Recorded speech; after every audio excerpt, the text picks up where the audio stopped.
Renegade Thinkers. It's Drew here. I mean, who else would it be? This week's podcast episode comes from Renegade Thinkers Live, our live stream series where savvy, agile, brilliant B2B CMOs come together to discuss the hottest marketing topics. This week's episode features three superstars: Dan Lowden of HUMAN, formerly known as White Ops, Kevin Sellers of Ping Identity, and Armen Najarian of RSA Security. All CMOs in the cybersecurity world, a place where FUD, those of us who've been in the business a while know that's fear, uncertainty, and doubt. And that is a tactic that is really relied upon heavily in this space, but not by these gentlemen. And I think that's so interesting. These are cybersecurity marketers who elected to go purpose-driven, to be values-based. And what you discover in the course of the conversation is how much value these values inform their marketing and how much value their marketing has on the business. I think you're going to really enjoy this episode. Give it a listen. Let's get on to the show. I'm your host, Drew Neiser, live from my home studio in New York City. And as I like to say on the podcast, hello, Renegade Thinkers. Now, when I was growing up, Sunkist Growers deployed an animated ad featuring two kids talking about an unbranded orange, with one warning the other, if it doesn't say Sunkist, you don't know what's inside. Now, sure enough, a purple dragon pops out of the orange. It was terrifying in a funny way and reinforced the somewhat scary notion that if you didn't have her sun-kissed, you might get poisoned by a purple dragon. This was my first encounter with FUD-based advertising. FUD is, as in fear, uncertainty, and doubt. Now, when I first worked on IBM in the 1980s, the expression "no one ever got fired for buying IBM" was still very much in play. In fact, Gene Amdahl, who left IBM to start his own competing firm, is the one credited with FUD. And he said this: FUD is the fear, uncertainty, and doubt that IBM salespeople instill in the minds of potential customers who might be considering Amdahl products. Today, FUD is still being widely used as a tactic. Think about any secure home security product, and often used in cybersecurity. So why are people doing all this FUD? Well, sadly, it works on a primal level. It sort of affects the brain, our reptilian brain. And so it really makes you wonder sometimes, what can constrain a brand? How can we get an enlightened CMO to not use FUD when they're in the security category? And what's incredible about today's show is that we have three CMOs from three cybersecurity related companies, and FUD is not the central tenet of their marketing. So that's very cool. And the first one is Dan Lowden, the CMO of a company now called HUMAN, formerly known as White Ops. Hey, Dan, welcome to the show. Hey, Drew. Thanks for having me. Appreciate it, my friend. Oh, my gosh. So first, by the way, congrats on the new name. That's kind of huge news. Yeah, it's a major thing for the company. Calling the company HUMAN goes back to something that we've been wearing on our shirts since 2015. Our mission is to protect the integrity of the internet and, keep engagement with customers in a way where it's real human. You ensure there's a real human on the other side. So it's who we've always been, who we protect. And it stands for the employees of the company. So we did a search of 1,000 different names and kept coming back to HUMAN, and we're really excited we landed there. Well, I love it. I mean, for those who haven't seen us talk together, we did a podcast together, episode 174, Finding Your Brand's North Star. And the funny part is the promotional image of that is the two of us wearing our HUMAN shirts. We were back in Las Vegas in January of 2020. And what I love about this story is it's almost like the T-shirt became the transformative campaign which swallowed the brand. I've never heard a story like that. Yeah, I mean, we have so many people who want to wear the shirt, whether it's customers, whether it's the press, analysts, partners, you name it. When we said we're here to protect humans, we're here to ensure there is a great digital customer experience with humans and stop these bot attacks. We actually have shirts that say robot, and we have shirts that say human, and we turned that into something much bigger. On our website, we actually use real humans of the company to promote and talk about our products and services as well. So it's really been who we've been from the beginning, and we felt best represents us going forward. And to call a cybersecurity company human is a little bit crazy when you really think about it, but really exciting, and it's who we stand for, and it ended up being the perfect choice for us. It's just a wonderful story, and of the profound role that a really big marketing idea can play in a company, so much so that it becomes the name. And I keep thinking about that as really the antithesis of FUD. I mean, in some ways it's there because it's baked into the story. I'm human protecting you from bots, but it's not beware of the bots, right? It's about letting humans in. Yeah, it's about keeping it human and knowing who is real, right? And that's what it's all about. So for us, it's really come together, I think, in a very special way, and the whole company's excited about it. And so far, all the feedback we've gotten so far has been fantastic. Which is not surprising, and it is so unusual. And it's funny, we had David Friend at the Super Huddle, a founder of Wasabi, and he talked about how that name has been so helpful in differentiating the brand. And his criteria was short, memorable, unexpected, and boy, you hit all of them with human, right? Yeah, absolutely, on all those fronts. And it's been a great journey for us to really go and look at all the options that were out there for us. And we felt we wanted to do a lot of due diligence. It took us about 6 months through the process. We talked to a lot of different experts in the industry, and we kept trying all different types of things, but we kept coming back to human. It's who we've always been.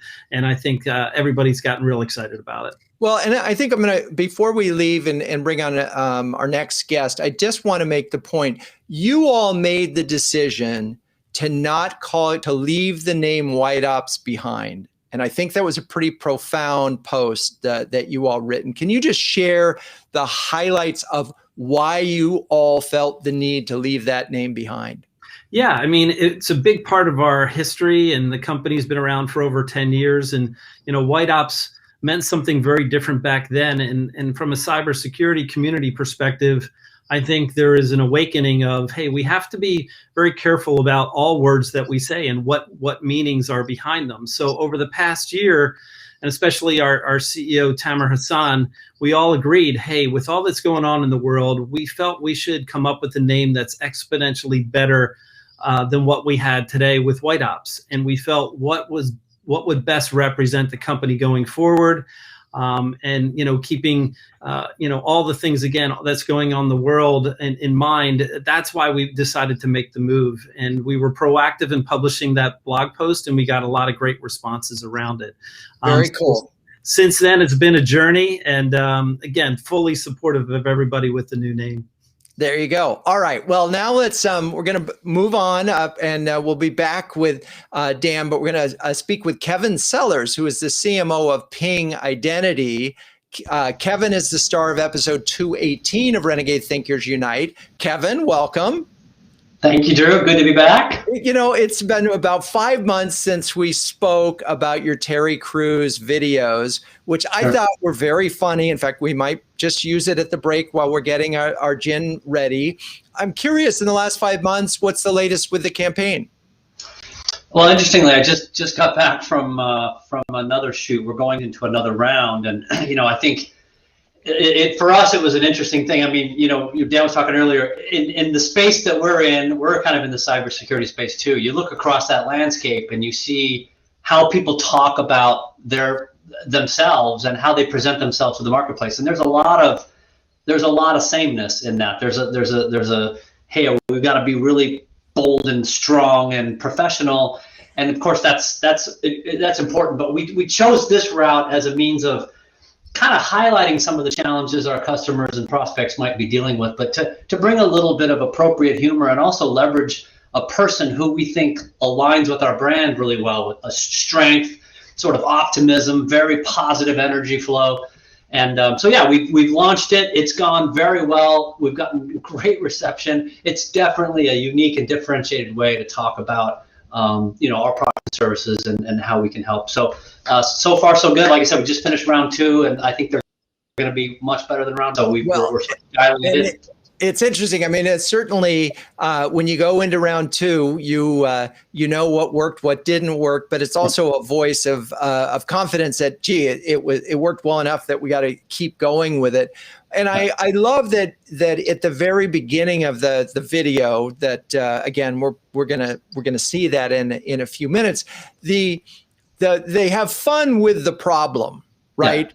They sort of laugh. It's sort of this kind of inside joke. You are presenting the problem. I mean, it is in some ways, but you're just so over the top. And I think that in this world that, as you said, the idea of getting to distinctiveness is so important. And the use of humor, just how few B2B brands. And can you just share a little bit about how important humor has been in differentiating your brand, how that has actually added to sort of business value, if you will? Yeah, I mean, it's kind of like you said around, you're trying to create some distinctiveness. Like at the end of the day, what are we really trying to do? We're really trying to rent a little space in the mind of our target audience, right? Which is a hard thing to do with our audience getting bombarded with, depending on the study you read, 5,000, 10,000, 15,000 messages a day. So how do you create that opportunity where you can grab a little mind share and actually stick? And so that's the universal challenge that all marketers are dealing with in this very media saturated world. So the idea here was, humor in this, particularly in the space we're in, it can be a little, you got to be careful with it. But the idea was, how can we play off of some of the frustrations and challenges that all of us as customers face in dealing with digital, sort of, engaging with our favorite brands digitally, but not do it in a way that's kind of over the top. At the end of the day, the people that buy our products, they get fired if they get this wrong, right? I mean, literally, their livelihood depends on whether they can keep their network protected and safe, whether they can create safe, secure experiences for both employees and customers, and so forth. So we don't want to lean too heavily at it. We just want to have a little bit of fun so it becomes more memorable, but it plays up some real live experiences that they deal with. So from that perspective, we're definitely seeing the receptivity and the effectiveness and the engagement of that content is really starting to play. Now, it's not driven. I can't point to specific deals we've closed yet, but I can certainly point to an enormous amount of increase in our top of funnel activity, which is a precursor to what we would expect to be better business for us down the road. Got it. So sometimes the internal audience is harder to sell on having a lighter touch than the external audience, right? Because they forget, wait, these are serious. As you said, they could get fired if they do this. Did you have any pushback internally? Oh, yeah. For sure. Okay, good. Let's be real. Yep. Yeah, I mean, I remember my session going to the board talking about the strategy, and there was this universal perception like, no, you got to go out there and we got to tell the world that we are the trusted solution. And you got to tell them that we're the trusted solution. And I thought to myself, this is where, because all board members are experts and marketers, we all know that, right? So, God bless them. And but what was interesting is, it really came back to where I was able to get him to over that hump was, look, if I show up at the end of the day and I say the same thing that everybody else is saying, and I do it without a Geico-sized budget, it's not going to work. It's not hard to make that case. So once we got them, once they got a sense of what we were doing, is we were trying to play up, some smart humor and just have a little bit of fun, but do it in a way that sort of captures and elevates the essence of the challenge and how we then become the solution to the challenge. Yeah, they were much more comfortable with it. But they're just the notion of using an influencer, just the notion and all that entails, and then not being that down the middle of the fairway, like we're the strong, trusted partner you want, which is, again, not that that's a terrible message. It just happens to be what everybody else says. So that's kind of the difference that I had to kind of nuance it through, and lots of cycles back and forth, but we finally got them there.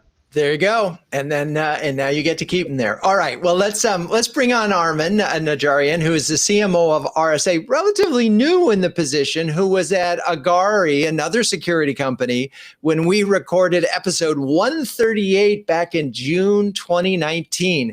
Hey, Armen, how's it going? Going well. That June of 2019 feels like so long ago, Drew. We were like It's actually like meeting in person then. Oh my God, it's another lifetime ago. It really was. Can I just give a quick shout out to Dan? Like, Dan, amazing that you were able to time the launch of your new brand just in time for this event today. Like, how cool is that? Perfect timing. We did it just for Drew. Just for Drew, yes. It's amazing. I know.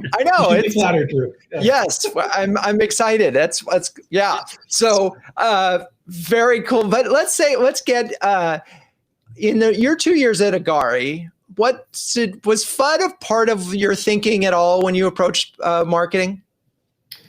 So it was actually nearly 3 years. I would say we went out of our way to try to not buy into fear-based marketing. I think it's become a bit of a cliche, right, in the cybersecurity world to lead with fear and lead with, at least inject some negativity into the narrative. And so we went out of our way. Our brand promise was the confidence to trust your inbox, right? Trust your inbox became kind of a theme. It was email marketing.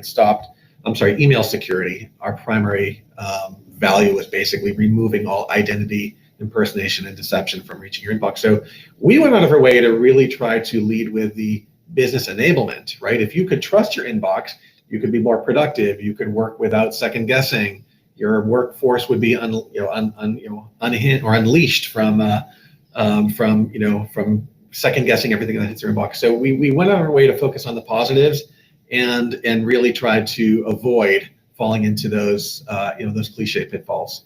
Yeah, and I remember walking into your office in the days when we would actually go to an office and have an interview in an office, and the values were up there, and you just sort of felt that this was a values-driven company, and that just wasn't one of the values, to use scare tactics. So, okay, you've now been at RSA, I think, all of 3 months, and just by comparison, in that time, President Biden promised to vaccinate over 100 million Americans and seems to be well on target. What have you been doing? Well, I'm not one of those 100 million yet, but I look forward to claiming my place in line as soon as I am able to. It's been a lot of learning, right? We are a truly global business operating on every continent and virtually every country, every major country on every continent.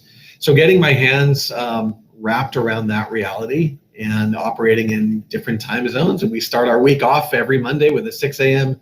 executive staff meeting. So I would say, adjusting to the global reality of this business, and a business with a lot of heritage. RSA is a 38-year-old business founded in Israel, and has since kind of gone through many lives and many transformations, including the most recent pivot where RSA had been under Dell EMC ownership for 10 years, and just last fall moved into the world of private equity ownership. So wow.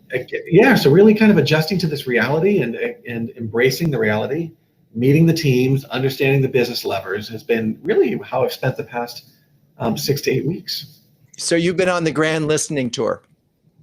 I have the virtual grand listening tour, yes. Yeah, and I've talked to a number of CMOs who've started in positions after after the pandemic, and therefore everything's virtual. Has that, because you've obviously, you can compare that to other times when you've started it. Is it a lot harder to sort of get up to speed or because of the virtual?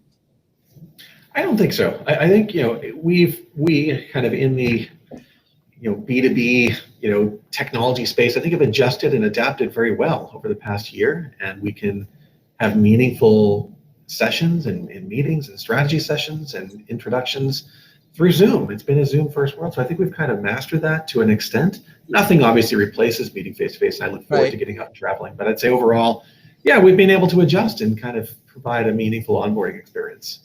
So as you're sort of looking at the marketing and evaluating it, I'm not familiar with RSA's, positioning over the years. Was FUD a factor as far as you could tell? I think to an extent it was, for a lot of heritage enterprise security companies, and RSA would certainly be part of that. It's funny, as we started to prepare for today's session, I started looking at just some of the brand artifacts for RSA. And, there's certainly language that I've seen around, thriving in an uncertain world, high risk world, all those, scary sounding statements that certainly capture the attention of a chief security officer or a CISO. And, but I am sensing just a general, I'd say, proactive intent across the industry, certainly within RSA, to really embrace more of a business values outcome to the lead with messaging. And that doesn't mean some of these scary words don't appear, but I'm seeing a bias toward really embracing the positive, the business enablement side of the equation. Right, raising the positive. It makes sense. And so how long do you give yourself in a new role before we should be back on the show talking about execution? Yes. One major initiative that I'm tackling right now is we're going through a rebranding. There's 4 lines of business, so I'm actually overseeing one of the lines of business, and we're going through a rebranding exercise, Drew, that and I've put a stake in the ground. And so in June, we're going to be launching this new business in June.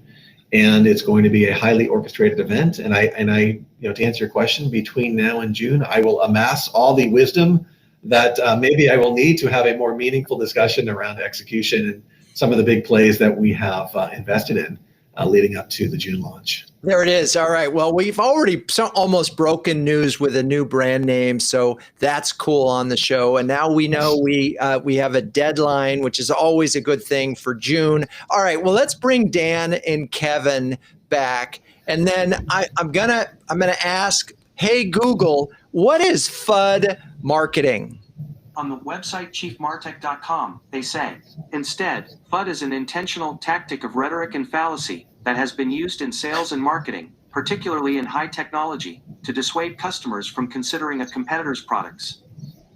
Interesting. So it's even more than just sort of going negative. It's going, here's why you shouldn't buy your competitors. And I'm just curious, as marketers, do you have to hold back your sales teams from going negative? I'll comment really quick. I think there are times when the sales team is actually brought in and they're doing a lot of deep comparisons. This is all real sort of low funnel stuff where you want to arm them with not only why you think you have the best solution, but being able to point out what some challenges are with your competitors. But I think that's very deep funnel stuff. I think if it's a broad message from your company, then it tends to be not something that works really, really well. Yeah. So let's talk a little bit about in this world. I mean, there are how many brands in your category? Thousands? In each of your sort of the larger thing of this, I'm trying to get a sense of every time you sell a security product, you have to say, because there's a problem, right? And that problem is, the lack of security. So I guess it's sort of, you're in a place where kind of by definition, many times you have to define the problem. So I guess I don't know how we ever get beyond, to some extent. And so maybe this is where we get back to you, Armen, and talking about business value. Yeah. So great question.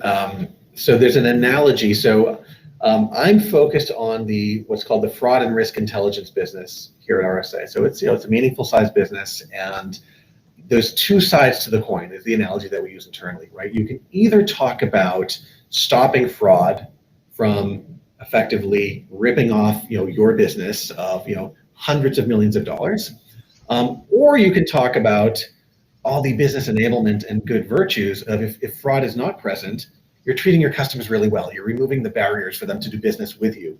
And so it's the 2 sides to the coin analogy. And we are encouraging our entire go-to-market engine to really lead with the other side of the coin, not the stopping bad guys, but to how to help drive a digital business that is free from restrictions for good customers, because we know who those good customers are in the moment, and we can remove any friction from the equation and allow commerce to actually take place. And oh, by the way, we're stopping the bad people from coming in front. So it's a very deliberate motion that we're trying to drive through the entire engine. Interesting. How about, does that align with what you're thinking, Dan? Yeah, it does. First to your point about the FUD piece, when we maybe go in a bake-off with customers and things like that, or with prospects, our sales team just says, let the results show how good we are, right? And we kind of just leave it at that, and we're really confident in what we do, and every time we do, we feel we're in a really strong position, and let the product speak for itself. I think one of the things that Human thinks about is, how do we improve and protect the customer experience? In our world where there's sophisticated bot attacks, a lot of the current ways are testing humans to see if they're a bot or not. We don't test the humans, we test the bots to make sure we don't get away in the way of the humans, that we cause friction to the humans. We try to take friction away from the human experience. And that way, every company that we protect can have and offer a better experience for their customers. And the security teams and the CISOs have a play in that as well. They want to make sure the company is successful, that their things that they do impact the business in a positive way, that impact the customer experience in a positive way. And that's what we focus on.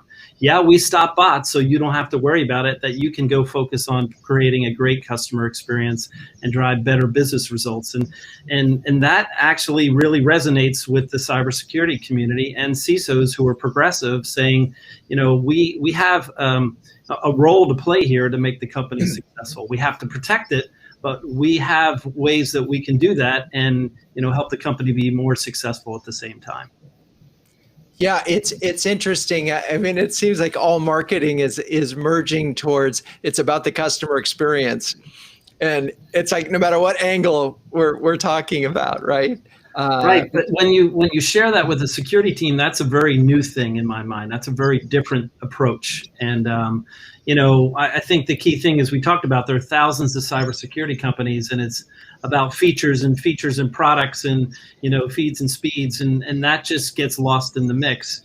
I think business results, business outcomes, better customer experiences is where this impact can have the biggest benefit to the overall company, and the security teams play a role in that as well. And that's why we see a lot of cross-pollination of marketing teams and cybersecurity teams starting to work together, because they know these type of attacks impact all parts of the organization. Yeah, it's like you're getting to the fifth why, as opposed to, it's, okay, what's this do? Okay, why, and then why, and then why. And then finally, it's really about, do you really just want to be, a security guard, or can we actually get you into the business of the business, which is fascinating. So I want to take a quick little break, and I if you don't mind, I'd like to, I'm going to CMO Huddles for a second. This was something that we launched in 2020. Cmo Huddles is an invitation-only subscription service that brings together an elite group of CMOs to share, care, and dare each other to greatness. One CMO described a huddle as a cross between an expert workshop and a therapy session. So Dan, Kevin, Armen, does that sound about right to you? Absolutely. Yeah, it does to me. I've really gotten a lot out of it, Drew. It's been a great experience, and it's just great networking and, learn best practices and share our pain and share our successes as well. Awesome. Yeah, and I would add too, Drew, to that, just to plug it. I think there's so many CMO councils and huddles. We all get asked to join a bunch of them, but I will say that this one has consistently brought value to the table. That and it's not just getting people in a room and saying, "Hey, here's a problem, go at it," but the way it's curated, the way it's disseminated, and just how the whole process works. There's value at every step. So I've appreciated every part of it. Yeah, I will also add, I think the continuity of kind of familiar faces is also quite nice. You can start to form some deeper relationships and kind of pick up conversations where they left off in cases. You guys are awesome. I love that. Thank you very much for that. So anyway, if you are a CMO who is really good at what you do and would love to share your experience and share, care, and dare with the best of them, visit cmohuddles.com and see what you think. Let's get back to this important task at hand. So let's just talk about the values of the company relative as an expression of your marketing. And I'm thinking about that, Dan, when you really think about how your brand evolved from White Ops and how the values of the company said that name wouldn't work. But I'm really interested in this connection between how you think of yourself as a cybersecurity company and how you talk about yourself to the public. Yeah, I mean, I think, a big part of what we do as a company is it's all about integrity. And, we protect the integrity of the internet by disrupting the economics of cybercrime. So integrity is a big piece of our mission and who we are and what we do.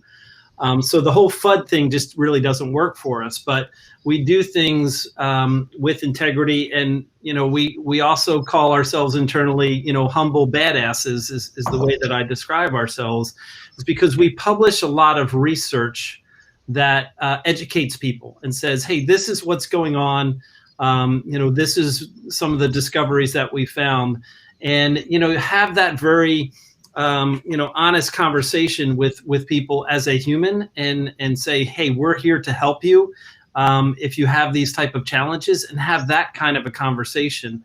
And that humbleness and that, that background of engaging with looking at us as all humans really works. The integrity piece of this, seems to make sure, especially in this world of cybersecurity, when marketing is not necessarily trusted, the integrity piece of it really works. And you have to be real about it. It has to be honest about it. And I think it's really having a great impact on our company and the people that we engage with, because they see us as that type of human aspect of integrity.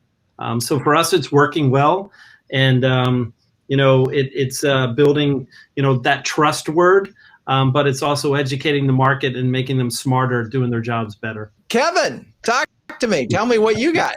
Well, so it's kind of building up what Dan said. I think for really great marketing, and I hate to use the term because it's so overused, but I'll use it, but then I'll try to deconstruct it. It is around being very authentic to who you are. So what is true about you? What is really unique and special about you? And I've kind of always had this, and that's really built upon those values, but also values have to be something that are actually demonstrated. I mean, there was a time when if you walked into the lobby of Enron, you would have seen on their wall the values of Enron, and on the wall, believe it or not, was the word integrity.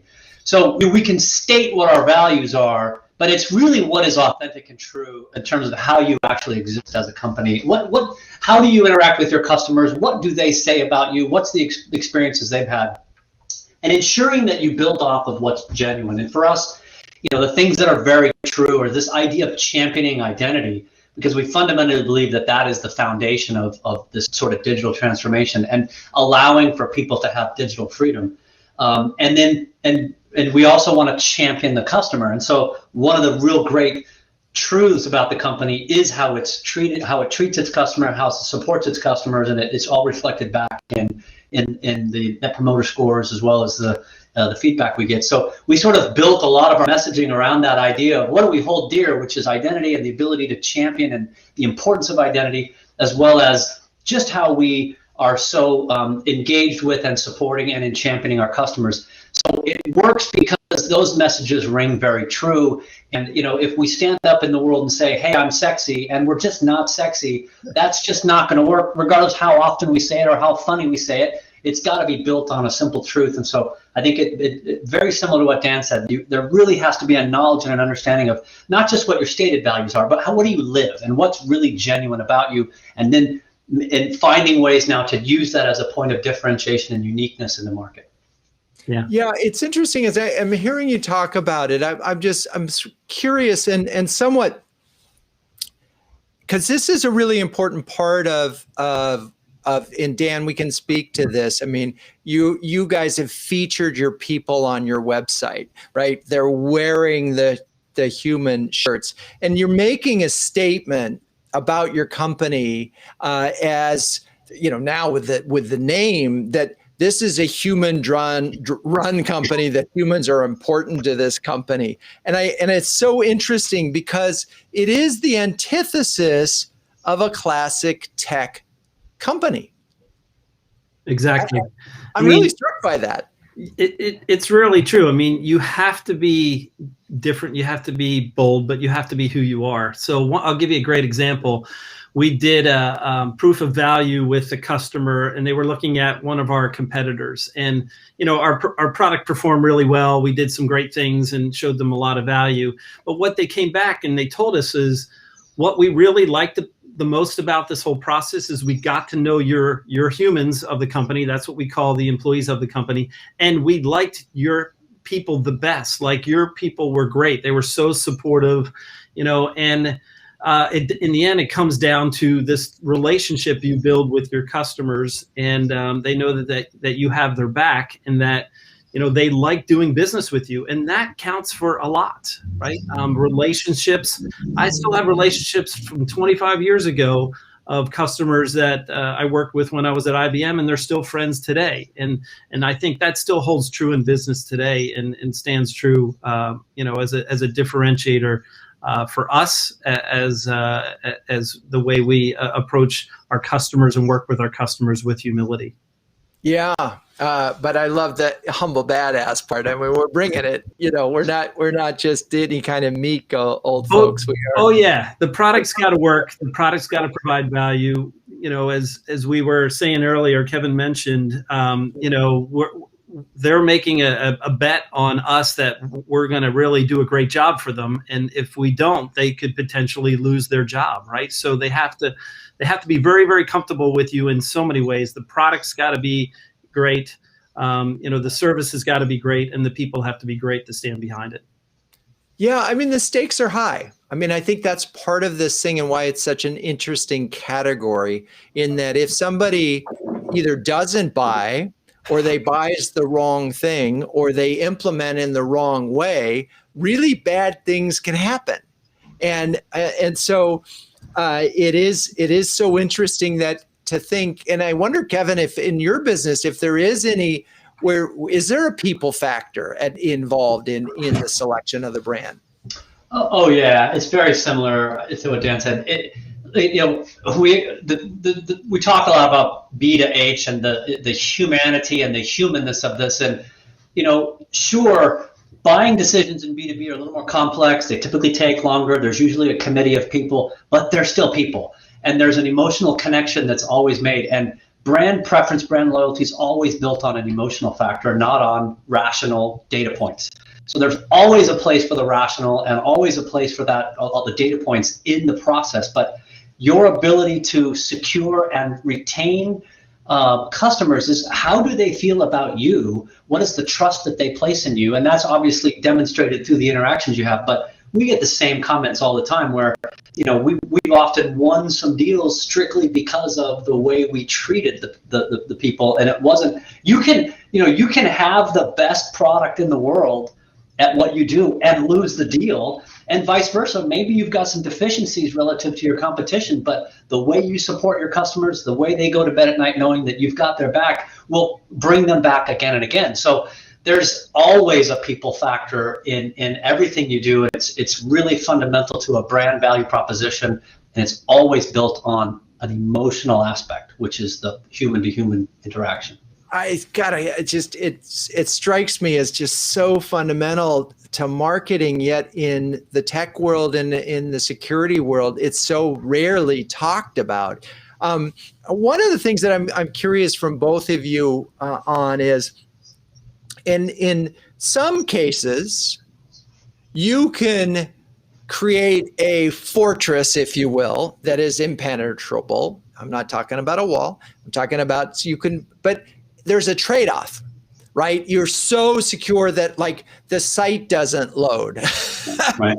Right? There's some trade-offs here, and I'm curious if that is a factor at all in both in the product design and so forth. Because at some point we could, we could never transact, and if we didn't transact, we'd be perfectly secure. Am I just sort of making that up? Is that a consideration in the product design of the things that you guys do?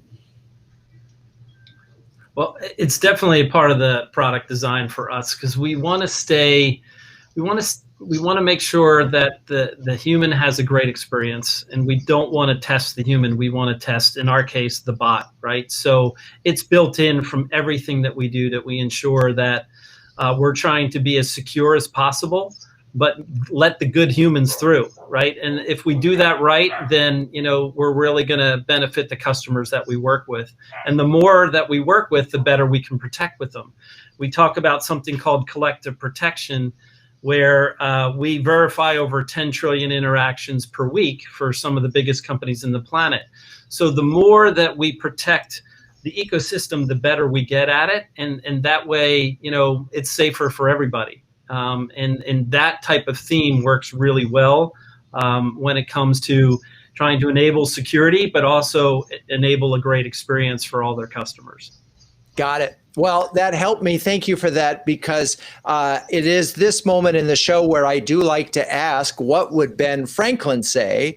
And this thought of his was when a number of young American citizens were willing to sacrifice their liberty for a little more security. And the line that he uses is, "They that give up essential liberty to obtain a little temporary safety deserve neither liberty or safety." So keep that in mind when you're thinking about monitoring your stuff. It's an interesting quote in the context of our time in cybersecurity. So I want to welcome Armen back to the show. And I was going to ask you, and I'm delighted they're back, this connection of, as you're doing your brand work, the connection from values at RSA to, and what role, if any, does that play as you're thinking about brand?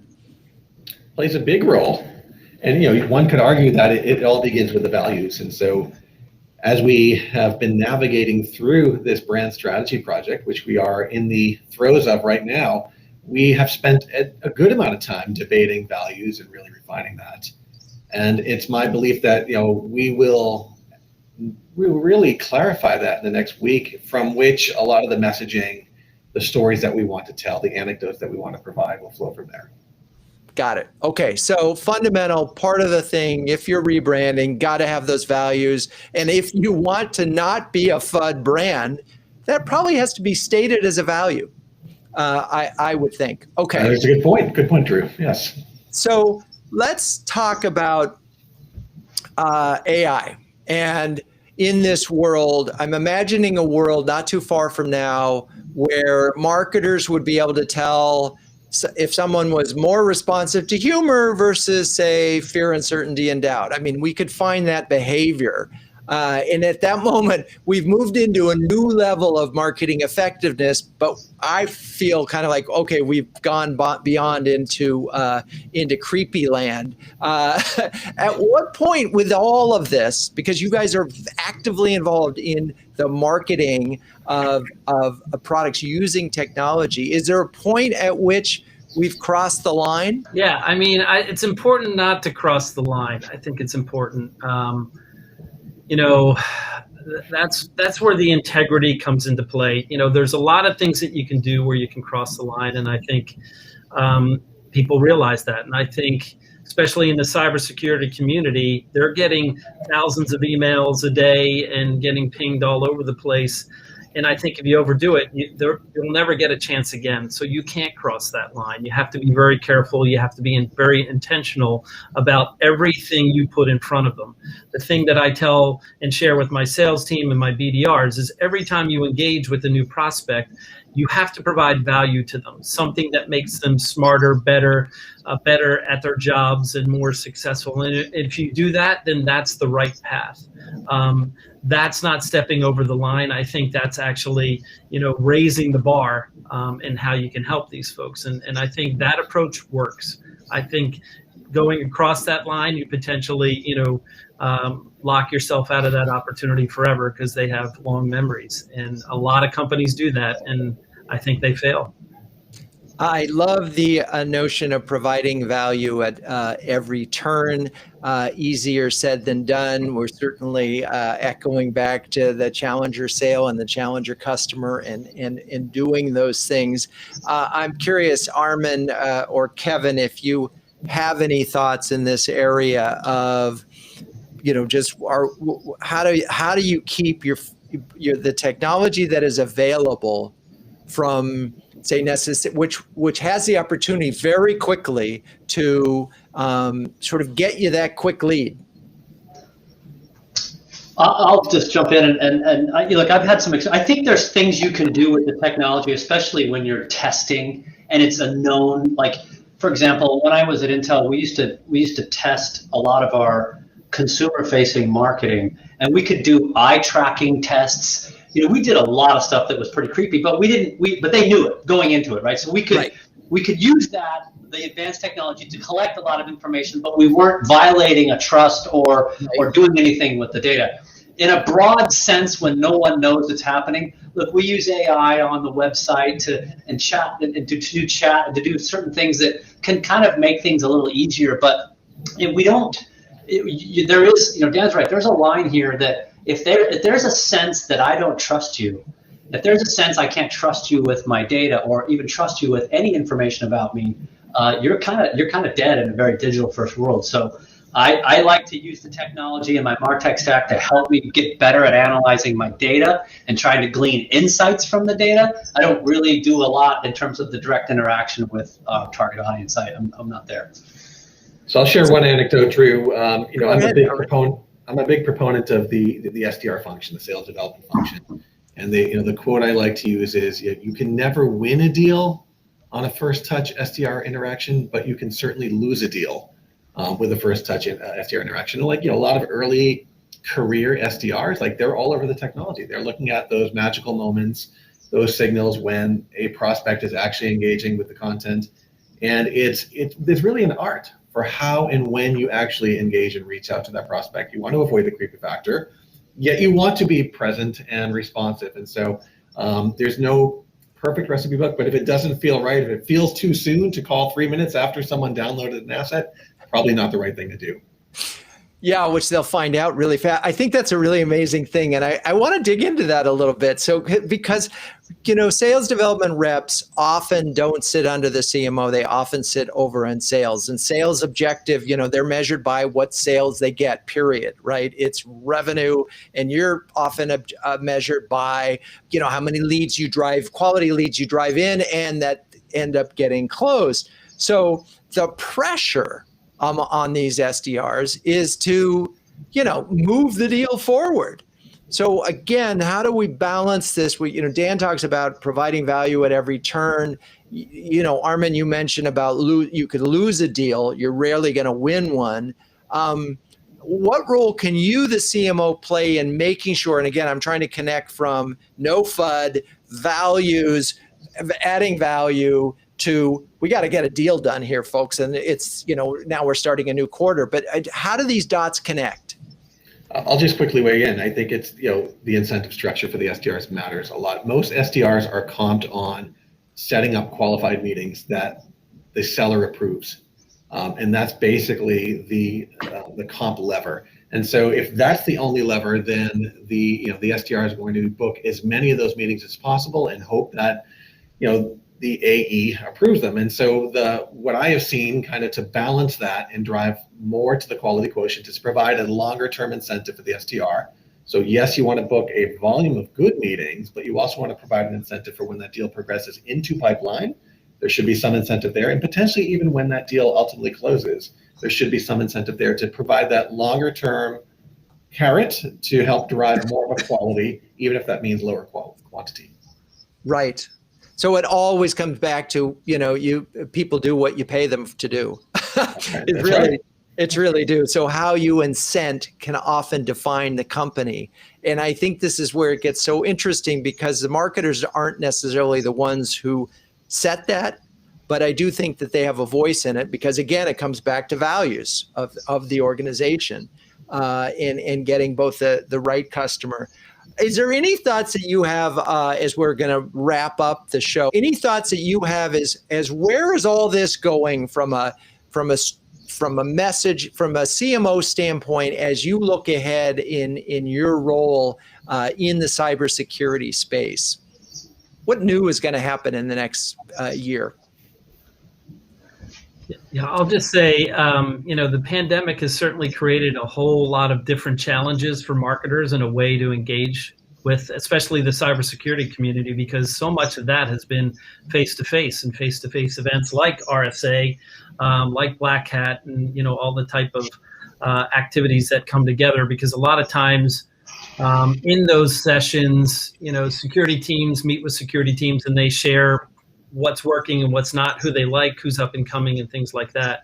So I think now that we're kind of hopefully towards the end of this pandemic, and we'll never go back to as much of in-face type of discussions like we've had before. But I think people long for that. I think that will come back again, and I think that's what we're looking forward to from a marketing perspective. But we've learned a lot over the past year about how to engage differently digitally. And some of those things worked and some of those didn't. And those things that worked, we're going to continue, and we'll continue to engage. Like, usually we've done dinners where they're face-to-face dinners. We now do that virtually in a small format. And it's either, whether it's gin tasting or wine tasting or coffee making and things like that, you can still have a personal experience and get to know people digitally. And I think the future is forever changed because of what we learned over the past 12 months, and hopefully marketers get better at it and continue to do the right things to engage with prospects the right way. Well, I, for one, am looking forward to getting together with you three gentlemen and perhaps having a drink actually face to face. Armen, Kevin, any other last thoughts on where all this is headed? Sure. Go ahead. I think the other thing, to just build on what Dan said, was the genie's kind of out of the bottle around being around digital transformation, and if companies aren't aggressively pursuing this, they're going to have a tough road ahead. But I think that means for companies in general, we have to make sure that approaching our companies and interacting with us is easy to do. Self-serve is not a fad.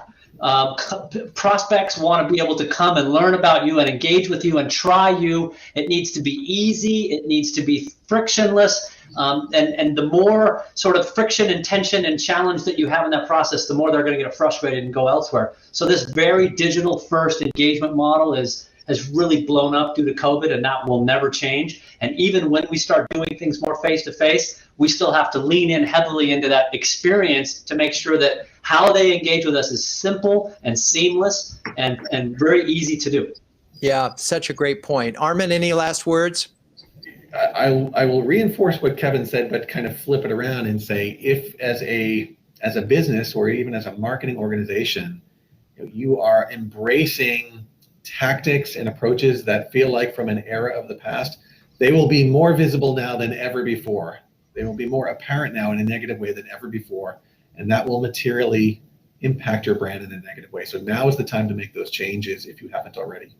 I love it. What a great way to wrap it. So maybe where we are is the death of FUD, the arrival finally of really values-based value delivery all the way through the marketing cycle. Gentlemen, thank you so much. You're all great sports. Melissa, feel free to cue the music.